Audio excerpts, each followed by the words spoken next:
Ken jy die man van Golgotha? Die een wat jou laste kon dra. Ken jy sy naam, ken jy sy stem? As hy voor jou staan, sal jy ken. Ken jy dan die man van Golgotha? Nou, weer eens baie welkom en baie dankie dat u ingeskakel het. Ek glo dit gaan sommer baie goed met u en dat die woord van die Here steeds vir u van kardinale belang is. Nou, in vandag se video gaan ek weer gesels oor die godheid van Jesus Christus, die 6de aflewering, hoekom hy God is. Die woord van die Here is duidelik, Jesus Christus was sonder sonde, hy was die vleklose lam van God en net God is sonder sonde. So ons moet weet wie Jesus is. En baie mense, baie kultiese groepe maak van Jesus dat hy nie God is nie. Hulle verklaar dat hy maar net 'n gewone mens was, maar hy is waarlik God in die vlees. Ek gaan vandag vir 'n paar videoklips speel. Ons gaan kyk na belangrike skrifgedeeltes, hoekom Jesus waarlik God is en dat hy werklik die vleklose lam van God is. Kom ons spring dadelik weg. Dit is belangrik, die vraag was, hoekom was Jesus nou sonderloos gewees? En dis wat baie groepe vra, maar hoe kan hy as 'n gewone mens sonderloos gewees het? Die woord van die Here is duidelik dat hierdie offer wat moes kom, 'n volmaakte offer moes wees, wat die sonde van die wêreld moes wegneem. En daarom is Jesus gebore uit 'n maagd, hy is sonderloos gewees, hy was God in die vlees, en ek het dit al hoeveel keer beklemtoon, maar dit is so, hy is waarlik God, wat sonder sonde is, van ewigheid tot ewigheid. Nou kom ons gaan kyk, hoekom hy dus die volmaakte offer moes wees. Jesus was sinless because he was both fully God and fully human. And his human nature was conceived by the Holy Spirit, not through a human father. And dis baie belangrik. This unique conception meant he did not inherit the original sin. Hy is nie met oorspronklike sonde gebore, soos die Adam natuur nie, wat natuurlik die hele mensdom in sonde gedompel het. Ons gaan voortpass down through generations. Furthermore, his divine nature and perfect alignment with God's will enabled him to resist in temptation and live a life without sin. Nou, kom ons gaan luister na 'n videoklip van 'n biblical Unitarian wat so graag Jesus Christus as nie God wil beskou nie, dat hy maar 'n gewone mens was, en hier sê hy in hierdie videoklip dat Jesus was nie sonder sonde nie, hy het absoluut net saam met God gewandel in volmaaktheid, daarom het hy nie sonde gedoen nie, en dat ek en jy as 'n gewone mens ook daai volmaaktheid kan bereik, dat ons as ons saam met God wandel, ons sondeloos kan wees. Maar hy maak Jesus gelyk aan die mens. Kom ons gaan luister wat hy sê. You see, I don't think that God, it wasn't God's foreknowledge that allowed Jesus Christ to walk sinlessly. It's because God and Jesus walked hand in hand. Jesus said, I always do the will of my Father, and God was constantly helping Jesus with revelation and with angels. Remember, it says after his temptation in the wilderness, the angels came and ministered to him, but bottom line, it was Jesus Christ who minute by minute decided to walk perfectly with his heavenly Father. And is there good news in that? You bet there's good news. Because I really think that a lot of the sin that we commit, a lot of the failure to obey God, is just us not focusing up. You know, we get to valuing this life and thinking this life is so valuable, and the next thing you know, we're all off on our own program. Thank God that Jesus Christ never did that. God knew there had to be a Messiah, and he worked with that Messiah, but Jesus Christ, for his part, knew exactly who he was and what he was supposed to do. And you and I can know what we're supposed to do too, and God will work with us to help him and us do what he wants done in our lives. Nou ja, dit is verskriklik misleidend wat hierdie man kwytraak. Hy sê, Jesus het gesê, ek het gekom om die wil van my Vader te doen. Het Jesus gekom om die wil van sy Vader te doen deur nie te sondig nie, met ander woorde, hy het probeer om nie sonde te doen nie. Dit staan nie in die skrif nie, dit is glad, dit kan nie in konteks en verband gebring word nie. Die wil van sy Vader was om te kom doen wat hy moes doen, uit die offer vir die wêreld, uit die offer gebring vir die wêreld, en dit is waarvoor hy eintlik gekom het. Maar nou kom ons gaan kyk wat hy sê, dat dit nie God se voorkennis was, wat bepaal het, dat Jesus nie sonde sou doen nie. In ander woorde, God het nie in die voorkennis al bepaal, dat hy nie sonde sou doen nie. Jesus was God van ewigheid af. Daar is niks wat die Vader moes bepaal het, dat hy sonde of nie sonde sou doen nie. Hy sê maar dat Jesus hand aan hand met die Vader gewandel het, sodat hy nie sou sondig nie. Dit is eintlik so misleidend, en is eintlik lasterlik. Jesus sou nooit sonde doen nie. Maar hy sê, ek en jy as mens, ons kan ook so in die regte verhouding met God wandel, om nie te sondig nie. Daar is 'n geweldige verskil. Jesus sou nooit sondig nie, want hy is God. Ek en jy kan sonde doen, en ek en jy moet in die regte verhouding met God wandel, om nie te sondig nie. Maar dit kan nie van Jesus Christus gesê word nie. Hy is die een wat sondeloos is in sy natuur. Hy is God in die vlees. Nou kom ons gaan kyk wat sê Woudie Boukham oor die sondeloosheid van Jesus Christus. If Jesus has sin of his own, if he's born of ordinary generation like you and me, then he has a sin debt to pay, and he can't pay anybody else's. But because when the fullness of time had come, God sent forth his son, born of a woman, something else could happen. By the way, he's not just born of a woman, he's born under the law, so that he might redeem those who are under the law. And what does this redemption look like? I'm so glad you asked, because both sides of this are incredibly important.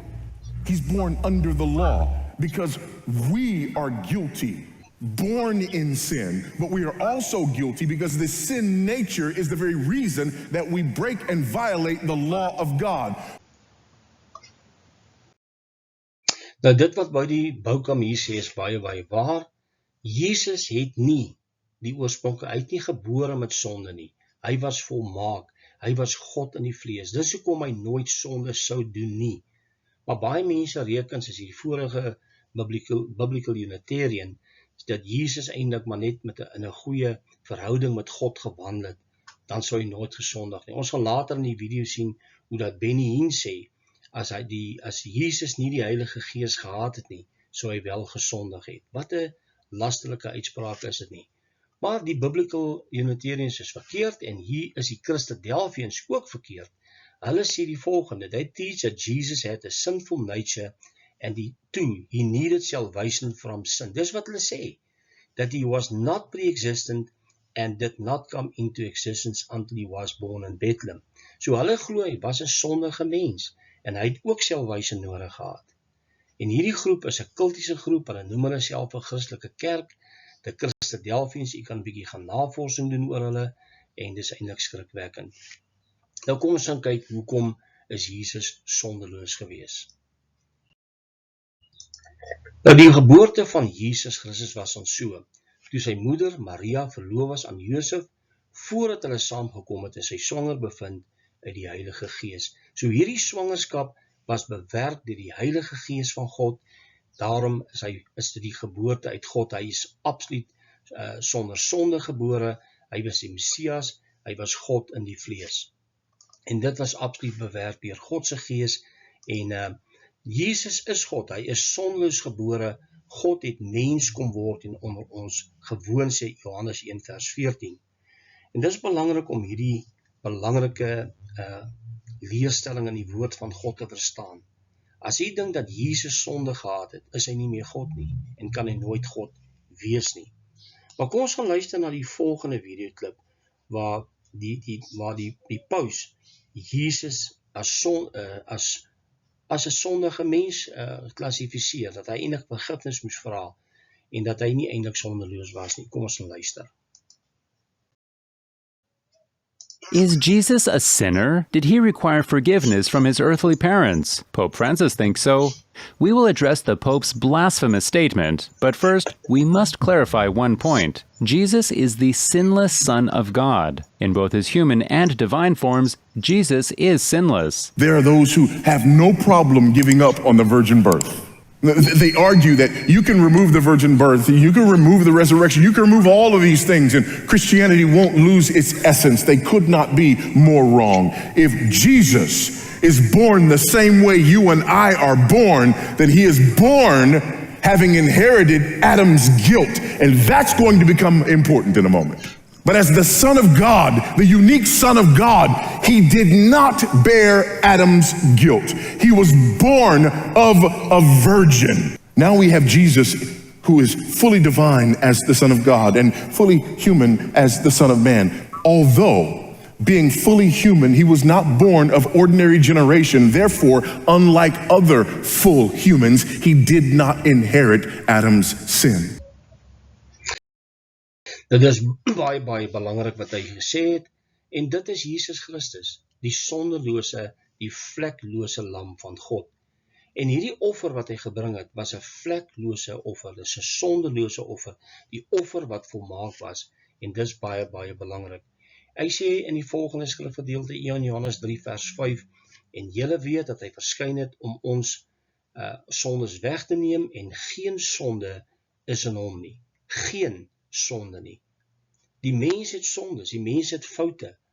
Al lyk dit asof baie mense sondeloos lewe of volmaak wil voorkom. Ons is in sonde, ons doen sonde. Maar hierdie offer, die seun van God was sonder sonde. En dis belangrik om dit te glo. Nou kom ons gaan kyk skrifgedeeltes, maar deur die kosbare bloed van Christus, soos van 'n lam, sonder gebrek en vlekloos, wat wel vooruit geken is voor die grondlegging van die wêreld, maar in hierdie laaste tye geopenbaar is om julle ontwil. 1 Petrus 1 vers 19-20 sê vir ons eintlik, dat voor die grondlegging van die wêreld, was hy al die vleklose lam van God. Hy kan nie in sonde gebore word nie, hy was al reeds vlekloos voor die grondlegging, maar in die laaste dae, dis 2000 jaar gelede, het hy gekom as die seun van God, gebore uit die maagd Maria, hy was gebore sonder sonde, hy is geopenbaar aan die wêreld, en dis baie belangrik, om te weet dat hy gekom het as God in die vlees.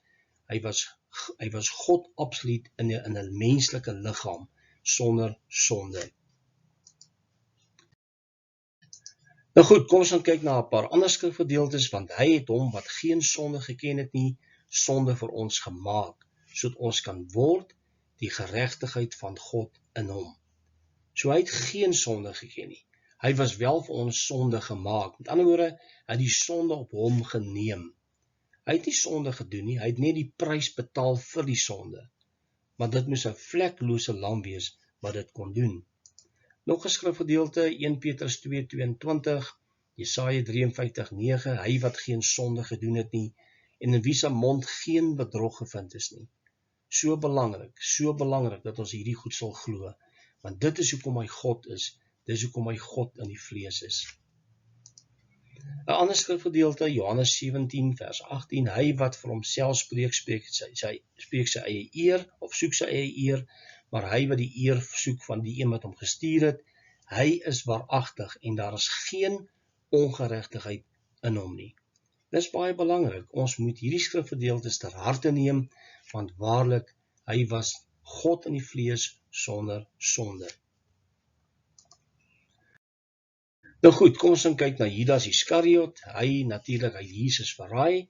Daarna het Judas sy verraaier, toe hy sien dat hy veroordeel was, berou gekry het en 30 silwerstukke teruggebring het na die owerpriesters en gesê, ek het onskuldige bloed verraai. Maar hulle sê, wat gaan dit ons aan? Jy kan toesien. Hy het besef dat hy onskuldige bloed beteken, hy was sonder sonde. Hy was die Messias, die Here van hemel en aarde wat hier voor hom gestaan het, en hy besef, hy het gesondig, en hy gaan selfmoord pleeg. So dit is wat gebeur het. Hy het besef, hy was uit onskuldige bloed verraai.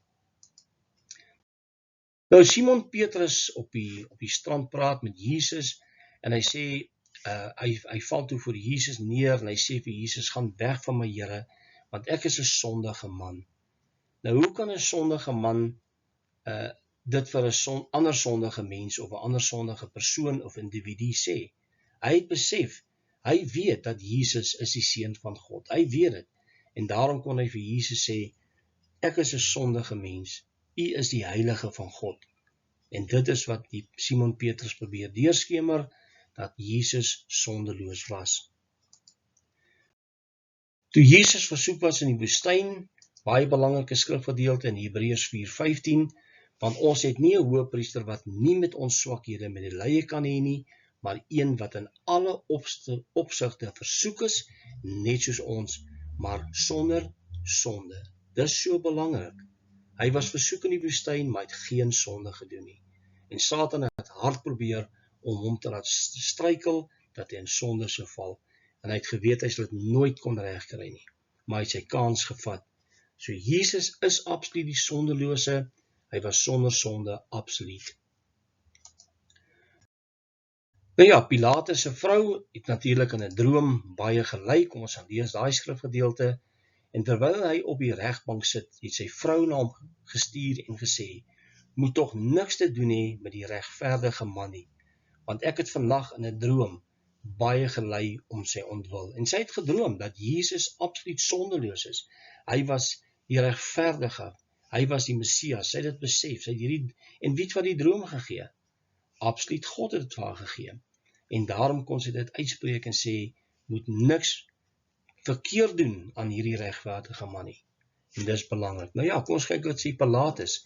En toe Pilatus sien dat niks help nie, maar daar eerder 'n oproer kom, het hy water geneem en sy hande voor die skare gewas en gesê, ek is onskuldig aan die bloed van hierdie regverdige man.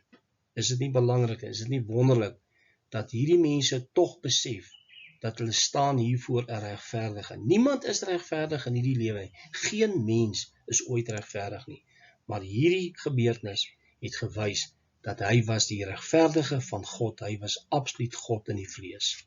Nou kom ons gaan luister na 'n kort video vinnig, waar die filmmakers absoluut Jesus as 'n sondaar verklaar, en dan gaan ons ook kyk wat hierdie mense dan sê. Kom ons gaan luister. In 1988, Martin Scorsese, a Roman Catholic, directed a movie which portrayed Jesus as a sinner. The problem is that Jesus says he is a sinner, a liar, that Lucifer is inside him. If you had the God of the universe who created heaven and earth with Lucifer inside him, it would be the most perverse thing you could possibly imagine. We will dedicate a separate video to address the topic of sinfulness versus sinlessness of Jesus. One thing is certain. Pope Francis's flagrant contempt for God's word and outright disrespect to Jesus Christ is unsettling at best and evil at worst.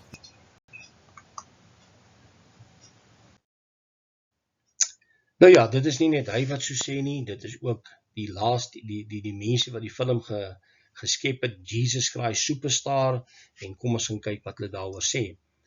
Die Jesus wat in Hollywoodse films uitgebeeld word, is 'n sondaar mens, wat soos enige ander gevalle mens deur die sondige hartstogte oorheers word. Hierdie hoogs lasterlike voorstelling van Jesus is die tema van films soos Jesus Christ Superstar, The Last Temptation of Jesus Christ en Jesus of Montreal. In die laasgenoemde film leef Jesus saam met ander jong mense in 'n woonstel, hulle drink en het leef permissief, onsuurlik en 'n losbandige lewe. Kan jy dit glo? En dit is wat die filmwêreld vir ons voorhou, wie Jesus waarlik is, maar daar's mense wat tog hulle voorgee as Christelike groepe, maar wat eintlik kulties is, wat dieselfde mening huldig, dat Jesus maar vol sonde was, dat hy nie die seun van God is nie, dat hy nie waarlik God is nie. Soms word Jesus as 'n homoseksueel uitgebeeld, en op skilderye wat in aartsbiskop Tutu se kathedraal in Kaapstad uitgestal was, as 'n hulpelose vigsleier wat vol sere was. Nou ja, in die Bybelse tyd is Jesus as 'n sondaar, 'n wetsverbreker en 'n drinker bestempel. Jy kan daai skrifgedeelte self gaan lees. Maar dis wat die mens van hom dink.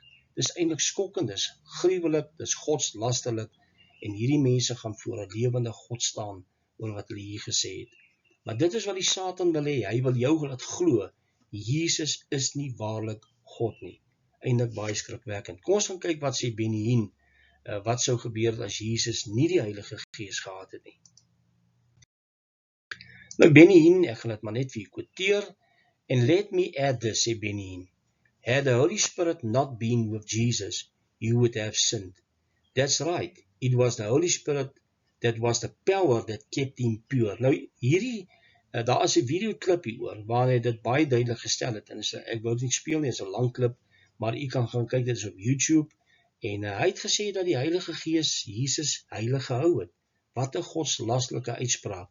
Kom ons gaan voort. He was not only sent from heaven, but he was called the Son of Man, and as such, he was capable of sinning. Kan jy dit glo? En dan wil mense dink dat Benny Hinn is 'n profeet van God, is 'n ware godsman. Hulle moet 2 keer gaan dink. Without the Holy Ghost, Jesus would have never made it say. Can you imagine Christ headed for the grave, knowing he would remain there forever? If the Holy Ghost would change his mind about raising him from the dead, Benny Hinn in Good Morning Holy Spirit 1990. Nou dit is wat hy gesê het in daardie dokument, en dit is eintlik baie godslasterlik. Jammer dat 'n mens na hierdie mense luister. Daar's mense wat aanhangers is van Benny Hinn, en hy's absoluut buite die woord, hy's 'n valse profeet deur en deur. Nou goed, kom ons gaan kyk wat sê Hebreërs 9:28. Hy gaan weer kom op die wolke van die hemel, en sy weerkom gaan hy steeds sonderloos wees. So sal Christus ook, nadat hy eenmaal geoffer is, om die sondes van baie weg te neem, vir 'n tweede maal sonder sonde verskyn, om aan die wat hom verwag tot saligheid. Hy is die vleklose, hy is die sonderlose lam van God. As hy terugkom, gaan hy ook sonderloos wees, want hy is God van ewigheid tot ewigheid. Goed, ek sluit af, die vleklose lam van God, Jesus Christus, God in die vlees, en dit is belangrik om dit te glo.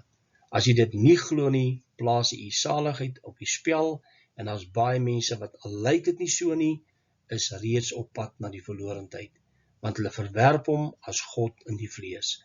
Nou ja, tot 'n volgende keer wanneer ons weer gesels oor die godheid van Christus. Totsiens.